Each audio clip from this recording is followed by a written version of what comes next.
Hola famílies, benvingudes a un nou vídeo. En aquest vídeo parlaré una mica així per sobre les etapes del desenvolupament i quina implicació poden tenir en el creixement i desenvolupament dels gossos. ¿Vale? Eh, bueno, les etapes del desenvolupament no és altra cosa que, que la manera evolutiva i biològica i natural en què els gossos i les persones igual anem desenvolupant-nos des de que naixem fins que ja arribem a edat adulta i la tercera edat i ja pues, arriba l'hora de marxar. ¿Vale? Llavors, igual que passen les persones, els gossos, passa que el seu creixement és com molt més ràpid i creixen amb poc temps, passen per, diguem-ne, per moltes etapes i, i va tot com molt accelerat i molt ràpid, ¿vale? En comparació amb les persones. D'acord? Eh, Sabent això, això pot implicar donar-li una major o menor qualitat de vida als gossos. ¿Vale? Això per un cantó. I per altre cantó, implica que fins ara doncs hem tingut una visió dels gossos com molt simplista i que es basava en teories tan absurdes com teoria de la dominància, la del líder i aquestes qüestions que van sorgir durant un temps que malauradament certs programes de la televisió li van donar molt de bombo i que van establir com un marc mental a la societat que fins i tot d'ara, diguem-ne, perdura i encara hi ha molta gent que té aquest concepte en ment i que al final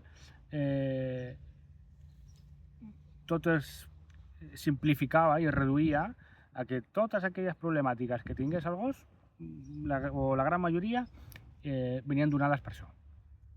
Quan, és que és de lògica pura que no és així.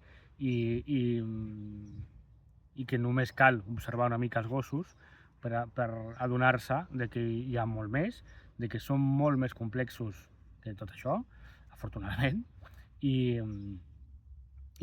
que compartim moltes coses, i entre d'altres aquest tema de les etapes del desenvolupament, perquè evidentment hi ha coses molt diferents, perquè som espècies diferents, és lògic, però sí que hi ha altres coses que són molt similars i compartim, com a mamífers, doncs moltes similituds. No? I les etapes del desenvolupament comporten en que quan comença una etapa s'obre un ventall de necessitats que té el gos a elaborar i a cobrir. ¿Vale? Si aquestes necessitats al gos, nosaltres les persones, no li diguem-ne, posem l'escenari a favor perquè pugui desenvolupar-se correctament i les pugui anar comprenent, diguem-ne, al seu ritme i les pugui anar elaborant a un ritme que per ell sigui el satisfactori i l'adient, doncs això sí o sí comportarà una sèrie de dificultats i que comportarà una sèrie de problemàtiques en el comportament i, per tant, en la convivència.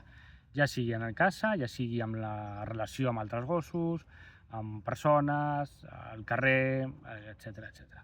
Per tant, no és l'únic pilar fonamental, però sí que és un d'ells, el tema de les etapes del desenvolupament, que li hem de donar la importància que tenen i que comprenent això i sabent això estem fent un gran favor als gossos, que ja portem una demora força important. Si ja sabem que avui dia estem compartint amb els gossos aproximadament vida des d'uns 33.000 anys, es diu ràpid però déu-n'hi-do, i que no és fins ara que ens hem encès la bombeta i hem començat a comprendre certes coses d'una millor manera. Vale? Llavors, anem amb certa demora.